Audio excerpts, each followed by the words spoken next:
Hmm. Baba Mufti Ìwó, ẹ̀yin ni mo ṣe fídíò yìí fún. Ṣẹ́rí mo wo fídíò yín kan tẹ́ ṣe ní recently bí a few days ago. Ẹ sọ àwọn ọ̀rọ̀ kan nínú fídíò yẹn. Olórí ibú tí ń bọ̀ yìí gbogbo ẹni bá ti pè terrorist kò fẹ́ mọ̀ ní ọmọ karamọ́ torí kìí ṣe ti alọ́báwá owó lọ́báwá dúkìá lọ́báwá àti hatred kíni o Islam. Àwa gangan lẹni tí ń ṣe kíni tí wọ́n ń pa.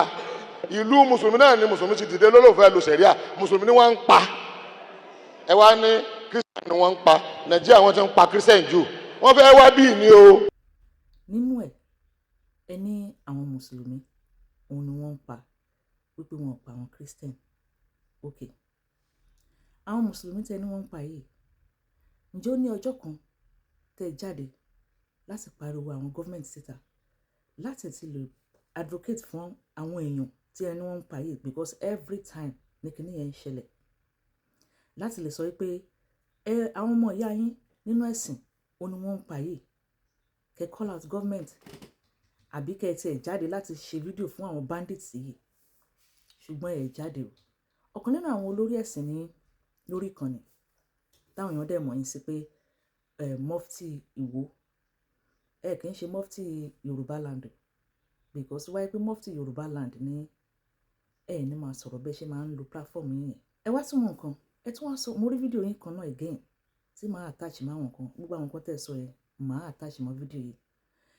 Ẹ sọ wípé àwọn tó wáyé pé àwọn ẹlẹ́sìn Christian àti àwọn ẹlẹ́bọ òun ni wọ́n tó ń rule yín as in tán wà lórí ipò everything àwọn nǹkan burúkú corruption insecurity gbogbo ẹ̀ ló máa wà.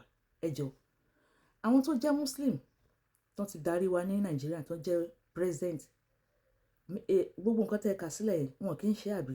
ṣé ẹ̀yin ẹlẹ́bọ nípa òfin tí ń darí ayé àti tí ń darí Nàìjíríà ẹrù bẹ́ẹ̀ lè perfect lẹ́lẹ́ láyéláyé yín ẹ̀ lè darí wa ká sóríire ẹ máa yẹ̀yẹ̀ jẹ ni ohun tí Christian àti ẹlẹ́bọ tí yóò máa bí tọ́ ẹ pé àwọn náà bá lòfin tá a lò ó ní ìyànjẹ àìdùn déédéé ìdàrú ìjàmbá corruption insecurity sẹ́ẹ̀mọ́ tó dé wọn ò mọ̀ lọ́wọ́. mo lérò pé àwọn fídíò tẹ́ bá ṣe máa ń tún wò nínú àwọn ọ̀rọ̀ tẹ́ máa ń sọ. Bàbá lẹ́ẹ̀kan sí olórí kan nínú ẹ̀sìn nìyẹn àwọn ọ̀rọ̀ tẹ́ máa ń sọ yẹn kò dáa fún àgbàlagbà láti máa sọ. Gbogbo nǹkan tó ń ṣẹlẹ̀ yìí ẹ wá ń tẹnu mọ́ ẹni Muslim ni wọ́n ń pa kí nìyẹn kàn disturb mi láti àná ni mo ti fẹ́ ṣe fídíò yìí. Ṣé ẹ̀mí kọ́ ló wà lára wọn ni? Ẹ̀mí ló wà lára àwọn Christian ẹ̀mí ló wà lára àwọn Muslim ẹ̀mí ló wà lára àwọn oníṣẹ̀ṣe bó tilẹ̀ òkú jẹ́ ẹ̀mí ni gbogbo wa gbé sáyà ẹ rò pé ó easy ni.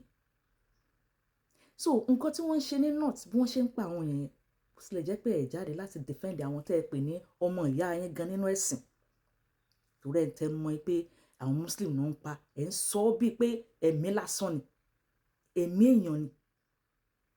Ẹ wo Ọlọ́run ní jẹ́ ká rí àdánwò Ọlọ́run ní jẹ́ kí nǹkan burúkú kó ṣẹlẹ̀ sí ẹ̀yin náà. Àwọn tí wọ́n ti sọ lẹ́nu tán ti sọ ọ̀nà nù tán ti pa lẹ́kún wọ́n ti pa òbí mi lẹ́kún àwọn ọmọ mi mo bọ́ wọ́n jó àwọn ọmọ kékeré wọ́n jó wọn níná ẹ̀dẹ̀ ń sọ̀rọ̀ bẹ́yẹn ẹ tún wá ń pè wọ́n ní ọmọ ìyá yín nínú ẹ̀sìn ẹ̀yin gan lẹ máa ń kó rẹ̀dẹ̀rẹ̀dẹ̀ bá àwọn ẹ̀sìn tó kù àwọn ẹ̀sìn Muslim tó yẹ pé wọ́n wà peaceful gbogbo nǹkan yín kólé lẹ ṣe máa ń sọ̀rọ̀ bẹ́ẹ̀ ṣe máa ń sọ̀rọ̀ nìyẹn ẹ máa mú nǹkan lé ni.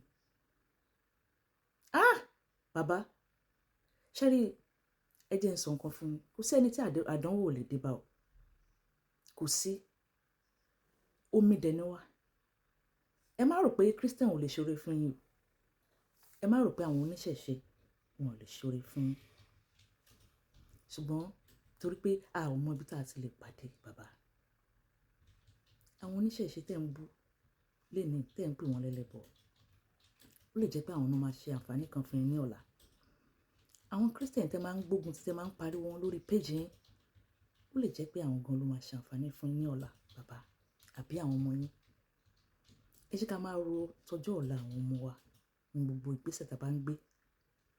Ọ̀rọ̀ tí ó yẹ kí àwọn olórí bẹ́ẹ̀ ṣe jẹ́ olórí kan nínú ẹ̀sìn tí ó yẹ kó máa sọ nìyẹn. But no, tẹ bá ti dé orí platform yín báyìí, ẹ máa sọ̀rọ̀. Religion ló ń fa wàhálà sí wa ní Nàìjíríà lóòótọ́. Religion. Can you imagine, bàbá? Tí bá wo fídíò yín gbà mí báyìí, inú mi dẹ̀ máa ń bàjẹ́ nítorí àgbékalẹ̀ yín, nítorí àwọn ọ̀rọ̀ tó máa ń jáde. Bàbá, Mùsùlùmí ò ní ọkọ mi. Mùsùlùmí lọkọ mi. Ṣé rí, mo máa ń bí léèrè pé ṣé bí ọ̀rọ̀ ẹ̀sìn ṣe rí lélẹ̀ ni, because tí bá ń rírú yín tẹ́ bá ń sọ̀rọ̀ bẹ́ẹ̀, inú mi máa ń bàjẹ́. He's a peaceful man. Gbogbo àwọn ìwà jàgídíjàgan kò sí ipasẹ̀ lára ẹ̀ rárá at all. He's a very good man. So, mo máa ń bira mi léèrè pé ṣé bó ṣe yẹ kó rí lélẹ̀ nítorí ọ̀rọ̀ ẹ̀sìn. Ẹ wá ń sọ pé kò sí nǹkan tó kan Mùsùlùmí ni wọ́n ń pa, èèyàn ni Mùsùlùmí tó ń pa náà. Ẹ máa jáde láti sọ̀rọ̀ nígbà tí ẹ mọ̀ pé ọmọ ìyá yín nínú ẹ̀sìn ni wọ́n ń pa. That pé ìgbà tó ọmọ Deborah yẹn kú tán pàǹgbà yẹn, inú yín máa dùn. Ẹ máa rántí pé ẹ bímọ. Inú yín máa dùn pé nítorí ẹ kàn ṣe fún ọmọ yẹn náà ṣe fún yẹn. Bàbá, nǹkan tí Nàìjíríà tí ò ṣe dànù, tí ò ṣe ní ìlọsíwájú nítorí irú yín báyìí, àwọn ọ̀rọ̀ tí máa ń jáde lẹ́nu yín kò dáa rárá. Kò dáa. Bàbá, ẹ ṣe àtúnṣe kó tó di pé ikú dé. Ẹ máa lo platform yín láti fi lè preach peace.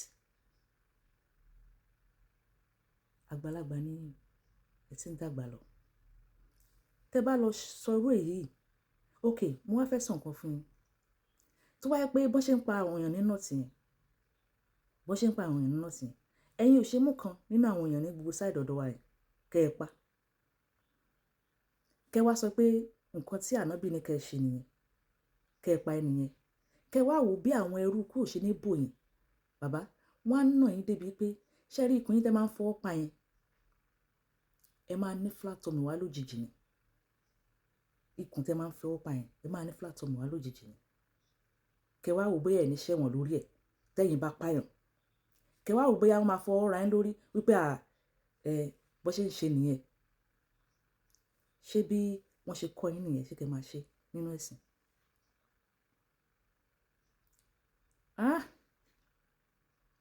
Àánú yín ṣe mí, bàbá.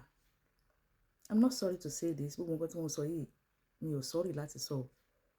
I'm not sorry. If dẹ́ dúró síwájú mi gan, nǹkan tí màá sọ nìyẹn. Kẹ́ wà níwájú mi. Àwọn tó mọ̀ mí mọ̀ pé mi ò kí ń bẹ̀rù anybody àfi Ọlọ́run tó dá mi.